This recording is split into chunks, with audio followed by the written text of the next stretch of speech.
So I'm going to talk now, we've just heard about innovation in terms of governance, and I'll talk about two other examples of innovation in terms of program and service development.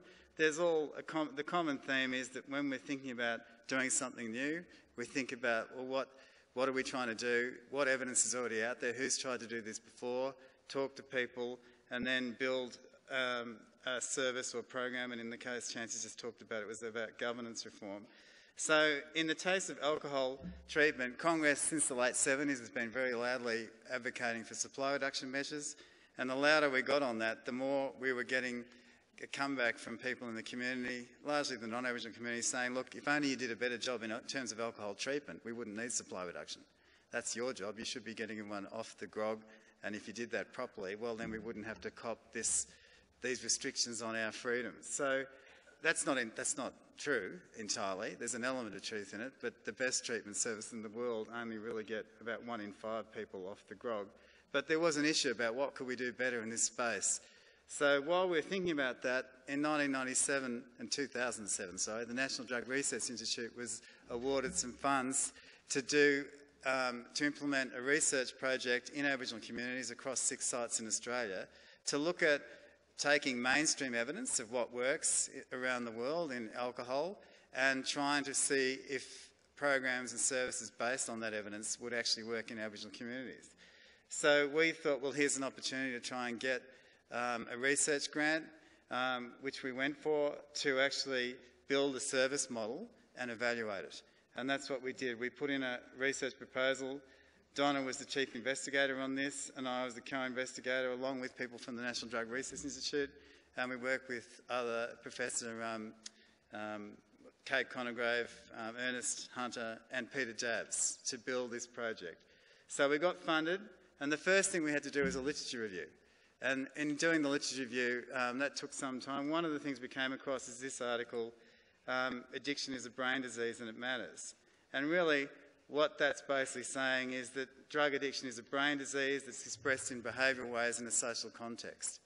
So what that, along with other literature, did was then said, well, if that's the case, we need 3 streams of care. We've got to treat the brain, which is physical therapy, medical care, medicines, pharmacotherapies. We've got to look at the social context in which it's occurring, overcrowding, unemployment, stress, all those issues. So we need a stream of care for that.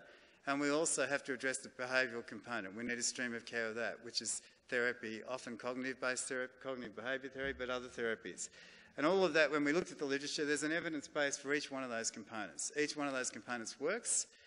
And the other thing that came out was you also need an intensive case management approach. So following the literature review, that was the service model. And it became clear this is perfect for primary healthcare services because we already have GPs, and some of us are lucky enough to already have psychologists, and we have Aboriginal staff who know the community and know the social determinants of the problems that people have. So we also, from the literature, found that the Audit C was possibly the best way to assess alcohol consumption and to monitor over time people's level of drinking. So we had to be able to work out whether what we're doing is working. So that became the 12-month research project, which is called the GrogMod program, and that was then independently evaluated by Peter Jabbs and Samantha Toney, and it was found 127 people went through the program in the first year, and it really worked. And then the results of that evaluation were published in the Australian New Zealand Journal of Public Health. So we went through a process of thinking about innovation, literature review, looking at what's out there, applying it in the context in which we're working, evaluating it, and learning some lessons. And from that, we were able then, it was very good timing because then we had the Alice Springs Transformation Plan funding come on board. One of the areas they prepared to fund was alcohol and other drug services. So on the basis of this evidence, we were able to scale up the program, and we were funded for 8 teams, 8 therapists, 8 Aboriginal AD workers working inside Congress to dramatically expand that service. But again, after 2 years, that was independently evaluated, this time by the National Drug Research Institute. And Annalise Stern is an Aboriginal researcher who works there, who evaluated that program. And again, we learnt more from that evaluation, and that modified the program. And very recently, the results of that evaluation and the evaluation of the other 5 sites, who are all the 6 sites nationally part of this research project, were published in September this year in Drug and Alcohol Review. So that's a good example, I think, of thinking about what to do. Innovation informed by evidence from outside, applying in the local context, evaluation, learning from that, and continuously learning from that.